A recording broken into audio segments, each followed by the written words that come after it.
we're going to talk about Varnams and talk about how important it is to learn the Varnam A and to be able to choreograph a Varnam, and how you try and do that, and how a Varnam is very different from choreographing a Padam or an Ashtapadi or or a Javali or a Bhajan or those kinds of compositions. So, when you start learning Bharatanatyam, everybody knows that you are taught Varnams. And most often if you go to a traditional teacher or to a traditional school, you are taught the traditional Varnams, right? So, for your Arangetram also you would do a Varnam, and most probably you would do a Varnam like what? Like Rupamuchuchi? Or you would do a Varnam like Mohamana or something in Bhairavi. So, the thing is that when you're young and you're taught a Varnam, you really don't know what you're doing. You're doing it as right kai, left kai. Whatever is doing on the right side, and then you do repeat on the left side. Whatever the kai is, whichever kai. So, the Guru would have told you, one kai, second kai. One kai, first kai, second hand, third hand, fourth hand. So you do 3, 4 hands, 5, 6 hands, then go back, and then you take the jati, you come back into the jati. And most often, the first line to second line, there's no connection. The second line of the Varnam. There's no connection between the second line of the Varnam and the third line of the Varnam. There's really no string. There's no connection. They're all different lines with intermittent jati patterns, pure dance patterns. And you are choreographing it as a thing, and this emotion breaks. When you do the pure dance, there's no continuity. And you go back to the next line and do exactly what that line says. So even the treatment of sthai or sanchari, all the bhavas, anubhavas, gavichari bhavas, and all those bhavas that we talk about are differently handled in a Varnam, because the context is only that particular line. It's not the entire song. But it's the same Nayika we are depicting. We are thinking we're depicting the same Nayika, most often. We are saying, yeah. So as you mature, post your Arangetram, post your graduation, as you mature, you start thinking about, okay, so this was a Nayika. Are we doing a Nayika? For example, a Varnam like Rupamuchuchi. Now we don't even know whether it's a Nayika Nayiki Bhava or whether it's a devotional one, where a devotee is singing praises to the Lord. But isn't that also taken as like the devotee is the Nayika and the beloved, the Lord whom you're singing to is the Nayika? Isn't even in the devotion, isn't there such Shringara? See, but that's kind of a thing. Jivatma, Paramatma kind of connect. This whole story of Jivatma and Paramatma and of the mortal trying to reach immortal are all explanations. The traditional gurus never spoke about Jivatma or Paramatma. They never spoke about all mortals being of the feminine gender and God alone being of the masculine gender. They never spoke about it. They said first hand, second hand, in very, very, very specific terms. Varukai, Randukai. Second hand, first hand. Go right, do one hand, go back, go left, do one hand. Then the way we look at Varnam today, as some of them being a very Bhakti-oriented Varnam and some of them being a very Shringara-oriented Varnam, is not true, right? No, it is true. It is true and not true, because the level at which we are talking is very different from the level at which a beginner starts learning a Varnam. Like when I teach a Varnam to a beginner, I'm not going to talk about Nayika, Nayiki. I'm not going to talk about the feminine gender or the masculine gender, or is this a Bhakti Shringara Varnam or is this a Shringara Varnam. I'm not going to talk about that. I'm just going to say do your Varnams right. Yeah. Do your rhythmic hands right. Do your kai right. Because what am I trying to show? I'm trying to show how to do Nritya. Okay, for the first time. I'm trying to show how to combine in a rhythmic pattern how to do your hands properly. And if you're able to emote along while doing those hands properly, I'm very happy that she's got her emotions right. Even if the emotions don't have a connection, Doesn't.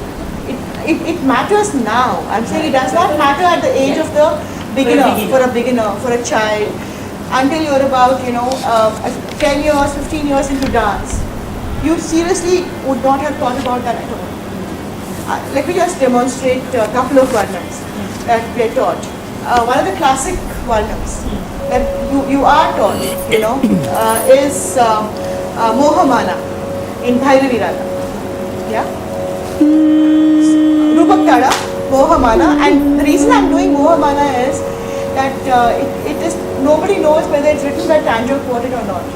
There's a dispute to the antiquity of the Varnam. There's a dispute as to who the author is. So even the author of this Varnam is unknown. Later people said Tanjore Quartet wrote it, but Tanjore Quartet itself, in the books, they haven't spoken about this Varnam. So when we talk about Mohamana, Yes, it is a very celebrated one. it's a celebrated Varnam because all the gurus of all the Banis taught Mohamana as a time tester in Bhairavi. A, it's beautiful musically, and B, like I said, there's no guru attached to it. There's no Bani attached to it. There's no style attached to it. So everyone has done it. All the gurus of all styles have done Mohamana as one of the time-tested Varnams, of yours. So even today, when you do Mohamana, you don't talk about who wrote it, which era it belonged to, who the composer was. You just do the Varnam, depending on at the level at which, Whichever level. stage that you are. So I'm just going to tell you how I would teach a young child, and then I teach a level, a higher level, and I'll teach you. So you'll understand, how the difference of, is in teaching the Varnam itself, a Varnam like Mohamana. From there we'll come to 2-3 other Varnams, popular Varnams, and I'll tell you how it is normally treated, how the pattern of the Varnam is So normally what we're treated. trying to learn today is how to look at a Varnam and how to approach it and how to Approach it differently from a Padam, right. differently from a Nashtapadi, And or from also a... based on the age of the student. I'm just saying that there is a level of mature, because Varnams are taught to everybody. Yes. Some Padams are not taught to all age groups. Some Ashtapadis are not taught to all age groups. But age, I'm talking of age, Yes. maturity. But Varnams are taught to all age groups. And then perform differently, practice differently by all age groups, different age groups. So I'm just saying that if you're teaching a Varnam or if you're learning a Varnam, what do you learn in a Varnam first, and then how you develop on it to get into the emotional content of it. Okay? So Bhairavi So there's Varnam, no doubt about the structure now. We know that it has the lyrical content and then it has the rhythmic content that Yeah. alternates. then it goes into the Yattugadeswara, and then it goes into the Charana, Yes. and then the Charana Swara Sahitya, And that is and ends it. So The it's format is basically fixed. the piece de resistance of a Bharatanatyam recital. And depending on how well you perform a Varnam, people know whether you're a good dancer or not. Also, whether you have the stamina, to be able to do Nritta and Nritya and hold the attention of your own self, I'm saying, your body. Does it have the stamina to be able to express it physically, mentally, emotionally? And whether your memory, whether you are able to remember this whole 40, 45 minutes, 50 minutes Varnam that you've been taught, and how well and how easily you're able to dance it, and grace. the grace, because you have to, all these pointers about when you take a breath, when you leave a breath, what are the high points, what are the points at which you can relax, what are the points at which you cannot relax. Varnam, those are important, but I'm not going to teach you a Varnam, I'm just talking about the Abhinaya content. I'm not talking about the rhythmic aspect of the Varnam at all, just the Abhinaya. So, Bhairavi Raga Mohamana, it's in Rupak Tada.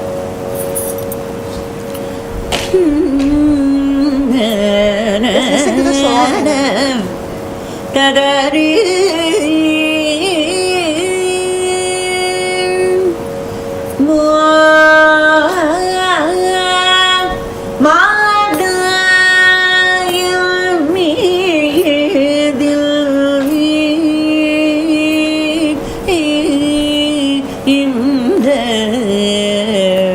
வேடையில்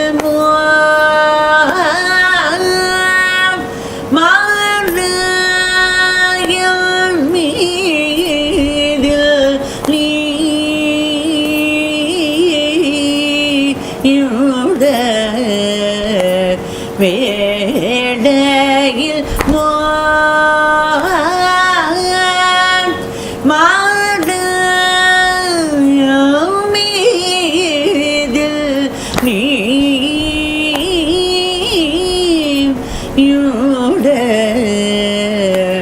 வேடையில் The words are very simple. Mohamana, I'm filled with love. In Meedal. Me in the variant. You at this time. Now what is it? I am filled with love. You at this time. So it's not a full sentence also. The one. You have to make the connection. So the children, when you teach, you're just teaching them as kite. Mohamana, full of love. I am. You. Me. In the variant. At this time. So then you go right and do the same thing. When you come back second time, what do you do for love? Mohamana. Then Meedal. Then for one you did both hands, then you do one hand, me in the Vele. And this is how the gurus even taught it. But this also can be taken out of this right, left context and made into a beautiful expressional piece. If you know how to, do gradation in your emotion and connect the dots. There are too many dots over there which need to be connected, unwritten in the Sahitya, which need to be connected. And that is the maturity of the Now, dancer. it depends on the maturity of the dancer. So each dancer, depending on her own level of understanding and her own level of maturity, is able to depict it differently. I'm just going to show you another next one.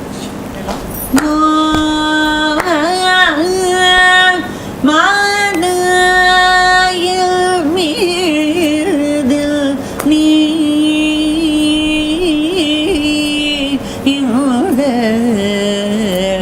வேடையில் மனதில்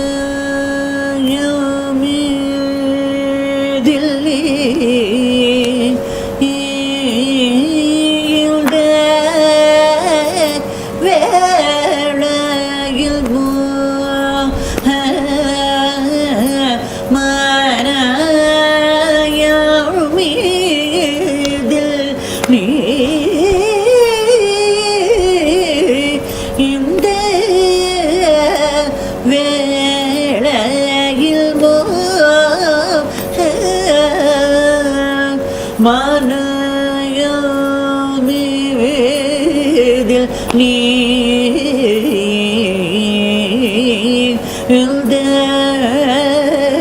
வேளையில்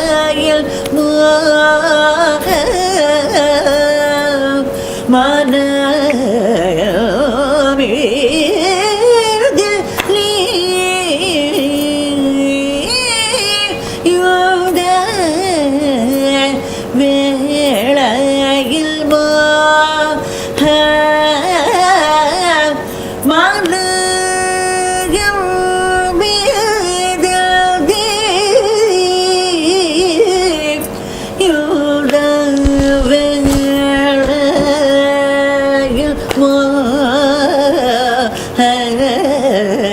மனதில் நீந்த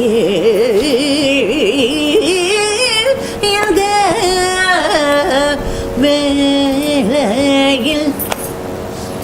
So you can do very many, variations of it. Again, in this also, if I do it, if I teach it, I'm making my own sentences. in my mind. And so I'm doing it. But a Varnam's hands are defined as opposed to the undefined hands of a Padam or an Ashtam, where the emotion is more than the importance of the hand, hasta. Your hasta is important. So whatever sentence you're trying to make, Mohamana in me, I am full of love, you come at this time and take me, or whether you're saying Manmata has already shot his 4 arrows, and before the 5th arrow is shot, come or I'll die.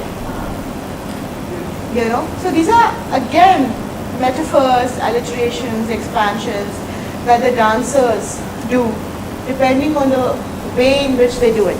But they're not taught that. Never taught that by the traditional gurus. They're never ever taught in a Varnam this kind of an ideation or or an expansion. So in the Varnam, the Angika guides the Satvik. No, the I mean, for me, in my dance, Satvika Satvika always guides everything. So, so there are various ways of doing Mohamana. And can you show me the way that you learned and then try and develop it later? But first you show me the way you've learned. The one, just the one. The very basic. The very, yeah, when you were a young girl, how were you taught Mohamana? I just want to see how you address a one. Okay?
Sanchari Bhava is normally a description, right?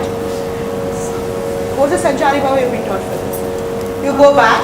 Yeah, and then you describe elaborate a story. That's kind of right. a thing. Yeah. A situation. So what is the story that you would do for this? Or what you've been taught for this?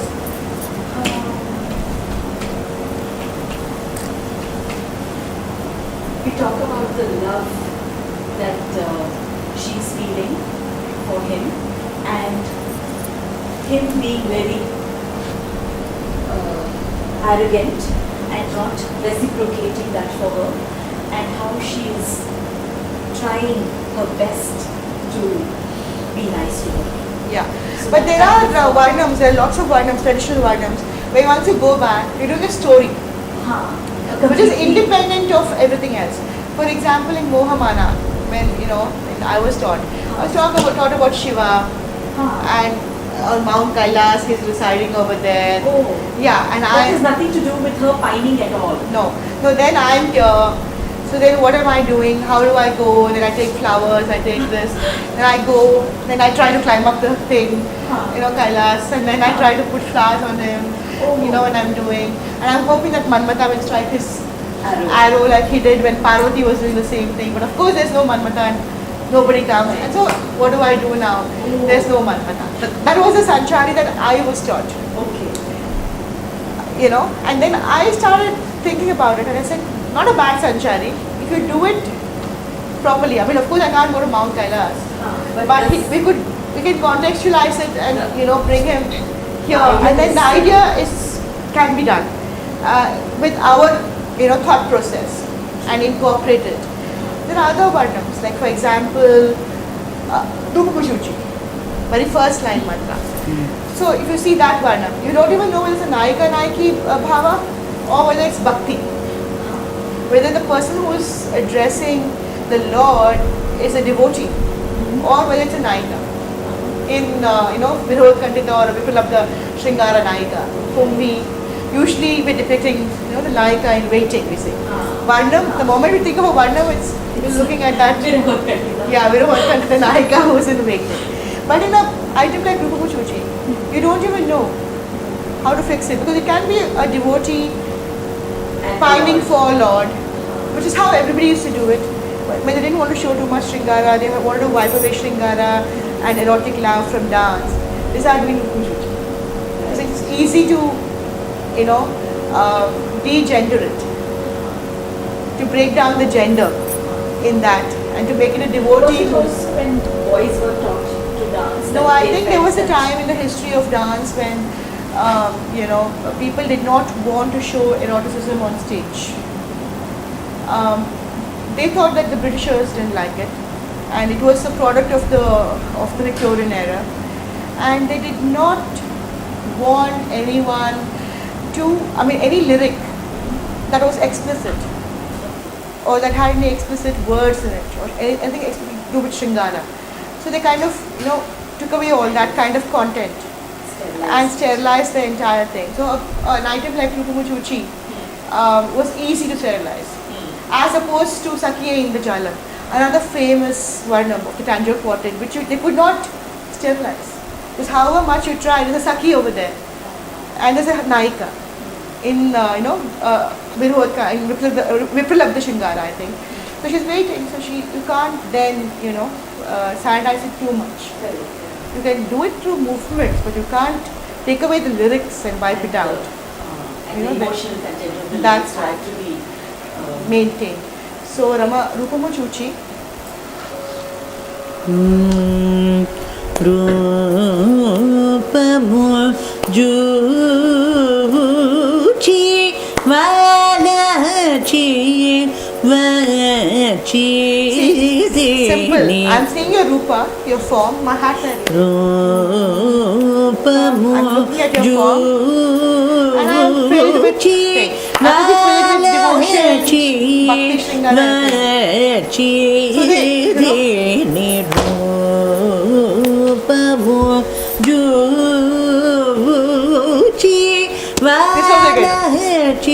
right?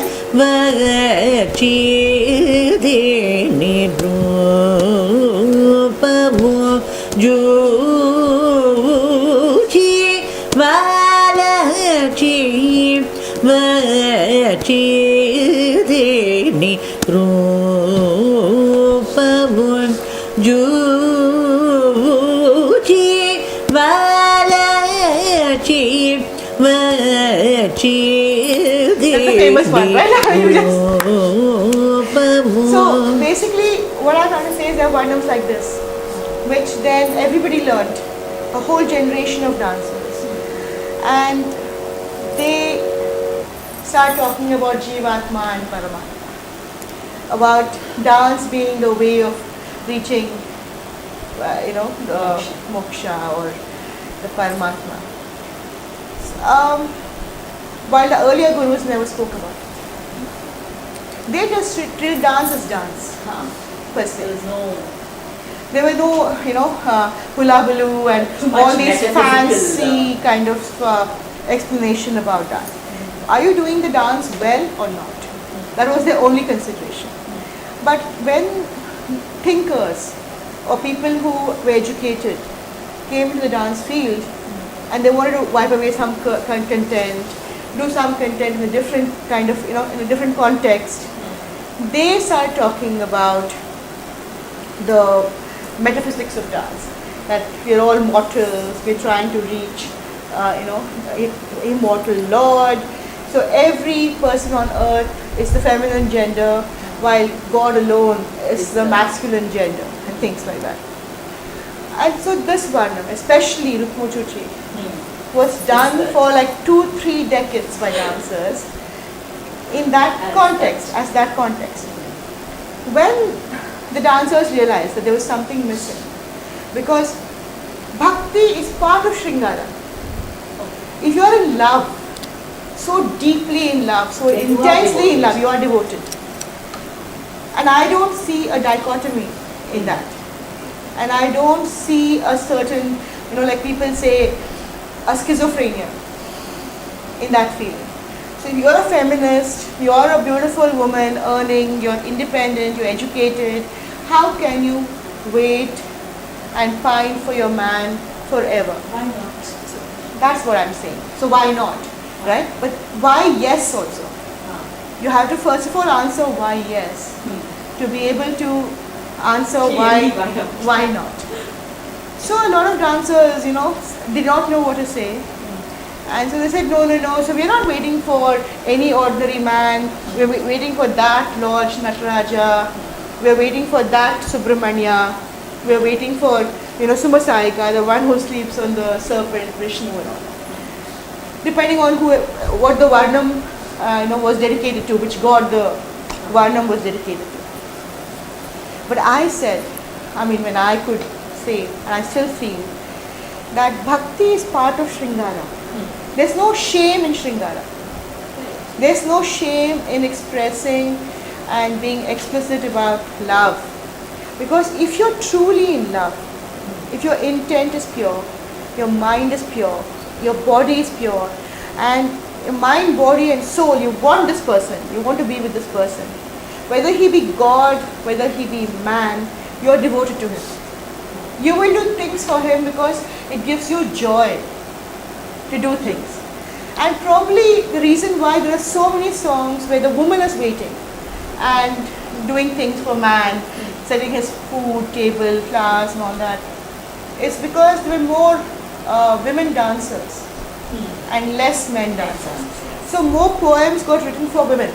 Because all the traditional families, the Natuvanas, the Mridangas, they were all men.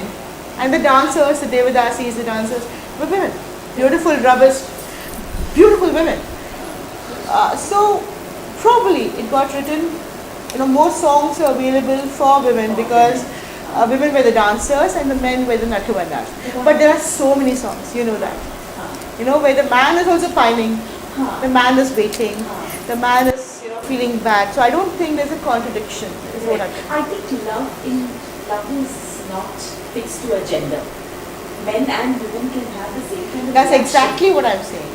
But then, like I said, the But body of songs, work, the number of the songs that are context. available, the body of work, where you see a gender bias.